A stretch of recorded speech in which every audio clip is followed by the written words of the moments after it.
Breaking news. Speaker ఇచ్చిన తీర్పు పూర్తిగా రాజ్యాంగ విరుద్ధమంటున్నారు బీఆర్ఎస్ ఎమ్మెల్యే వివేకానంద. ఈ తీర్పుపై న్యాయ పోరాటం చేస్తామంటున్న వివేకానందతో మా ప్రతినిధి వాసు ఫేస్ టు ఫేస్. స్పష్టంగా చెప్పడం జరిగింది, వాళ్ళు ఎక్కడ కూడా పార్టీ మారినట్టుగా లేదు, వాళ్ళు మెంబర్స్గా కొనసాగుతారని. ఏంటి సార్, ఏం జరిగింది, ఎలాంటి తీర్పు వచ్చింది, మీరు లోపల ఉన్నారు జరిగినప్పుడు అసలు ఏం జరిగింది?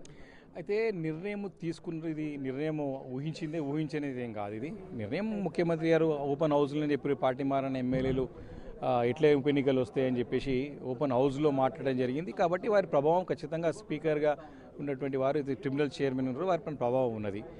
అయితే దీంట్లో ఒకటే నేను తెలియాల్సుకుంది ఏంటంటే, మా మొదటి విజయం స్పీకర్ గారు తీసుకునే నిర్ణయాలని కోర్టులు జోక్యం చేసుకోలేవని చెప్పేసి పదే ఒక వాదన ఉన్నది.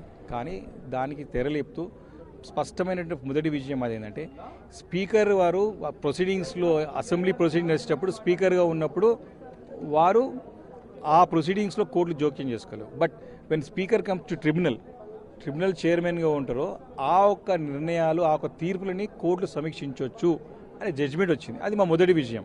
కాబట్టే ఈరోజు ట్రిబ్యునల్ చైర్మన్గా వివరిస్తున్నట్టు స్పీకర్ గారు తీసుకున్న నిర్ణయం వచ్చింది. ఈరోజు తీర్పు ఎస్ పాజిటివ్ వచ్చిందా నెగిటివ్ వచ్చిందా తర్వాత సంగతి, కానీ నిర్ణయం అయితే వచ్చింది కదా. గతంలో ఈ నిర్ణయాలు కూడా రాలే కాబట్టి ఆ ఒక్క నిర్ణయాన్ని ఖచ్చితంగా మేము కోర్టులో సమీక్షకు వేస్తాం. రెండోది, మనకి కంటెంప్ట్ ఉన్నారు ఈరోజు, వాళ్ళు చాలా క్లియర్గా కంటెంప్ట్ ఉన్నారు. రేపటిలో కూడా చేయకపోతే వారిపైన మరి కంటెంప్ట్ ఆఫ్ కోర్టు వస్తుంది. సుప్రీంకోర్టు కూడా చాలా తీవ్రమైన వ్యాఖ్యలు చేసింది, మనందరం చూసాం. మీరు నూతన సంవత్సర వేడుకలు ఎక్కడ జరుపుకుంటారో నిర్ణయించుకోండి అని చెప్పి స్టేట్మెంట్ చాలా తీవ్రమైన వ్యాఖ్యలు చేసింది. దాన్ని బట్టి మనకి ఏమర్థమవుతుంది, తీసుకోకపోతే కోర్టు విల్ బి సీరియస్ అది ట్రిబ్యునల్. కాబట్టి ఈరోజు మా మొదటి విజయం అది. తప్పకుండా అన్ని ఆధారాలు ఉన్నాయి మా దగ్గర, అన్ని ఆధారాలతో కోర్టుకు వెళ్తాం. కోర్టు నిర్ణయం సంపూర్ణ నమ్మకం ఉన్నది.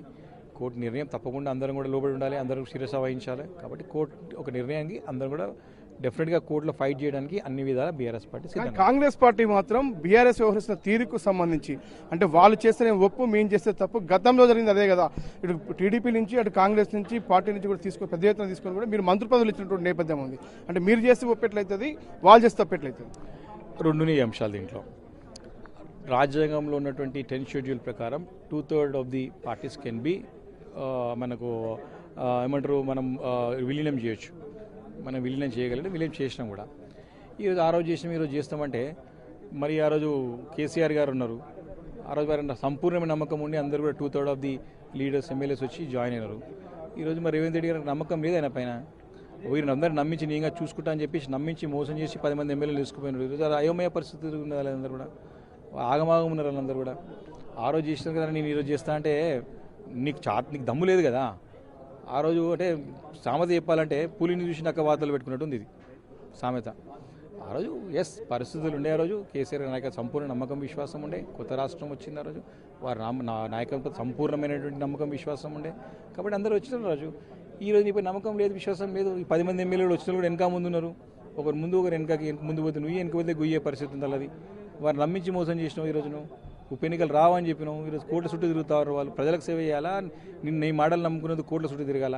ఆ రకమైన పరిస్థితి రోజు 10 మంది ఎమ్మెల్యేలు ఏర్పడింది. రాష్ట్ర ప్రజలందరికీ మీ వర్కింగ్ ప్రెసిడెంట్ కేటీఆర్ కూడా పదే చెప్తా ఉన్నాడు, 10 మంది ఎమ్మెల్యేలు డిస్క్వాలిఫై అవుతారు, ఖచ్చితంగా బై ఎలక్షన్స్ వస్తాయనే విషయాన్ని స్పష్టం చేశారు. కానీ ఇప్పుడు చూస్తే స్పీకర్ నిర్ణయం 5 కూడా డిస్క్వాలిఫై చేయడానికి ఆయన అంగీకరించలేదు. కాబట్టి ఫర్దర్ స్టెప్ ఏంటి, ఏం చేయబోతున్నారు, మరి అధినాయకులకు సంబంధించి కూడా మీరు ఏం చెప్పబోతా ఉన్నారు? నెక్స్ట్ మీ యొక్క దీనికి సంబంధించి ఇంకేమైనా పైకోర్టుకు వెళ్ళే అవకాశం ఏమైనా ఉందా? ఎలా మీ పోరాటం ఎలా ఉండబోతుంది? అసలు మేము హైకోర్టు పోవాలనే కదా మేము అంత అవకాశం ఏంది. మీరు తొందరగా స్పీకర్ గారికి సుప్రీంకోర్టుకి తీసుకొచ్చిందే మీరు తొందరగా నిర్ణయం తీసుకోవాలని చెప్పేసి దీన్ని రివ్యూకి ఇస్తామంటున్నాం కదా. ఖచ్చితంగా కోర్టు ద్వారానే తీసుకొస్తాం కదా. వీరి డిస్క్వాలిఫికేషన్ వీళ్ళది కోర్టు ద్వారా ఖచ్చితంగా డిస్క్వాలిఫికేషన్ తీసుకొస్తాం. ఉప ఎన్నికలు తీసుకురావడం ఖాయం. తప్పకుండా చెప్పిన మాట ఖచ్చితంగా అయితే. అసలు నిజంగానే రేవంత్ రెడ్డి గారికి ముఖ్యమంత్రి దమ్ముంటే 10 మంది రాజీనామా అయిపోయచ్చు కదా. ఊరికి ఎందుకు ఇదంతా? మీరు నాకు ధైర్యం ఉంది, దమ్ము ఉంది, నేను గెలిపించుకుంటా, నేను నాకు సంవత్సరాలు నేనే ఉంటా, నాకు తిరుగులేదని చెప్తా ఉన్నాడు కదా. ఎన్నికలు పెట్టండి, తప్పేముంది దాంట్లో. గెలిపించుకుంటే మీకే మంచి ప్రభుత్వం నీకు తెలిసిపోతుంది కదా, ప్రజలలో ఏమాత్రం ఆధారం ఉందా మీకు.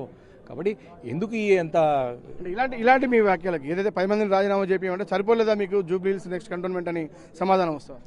సరిపోలేదు, 10 మంది ఎమ్మెల్యేలు తీసుకుంటున్నావు కదా నువ్వు.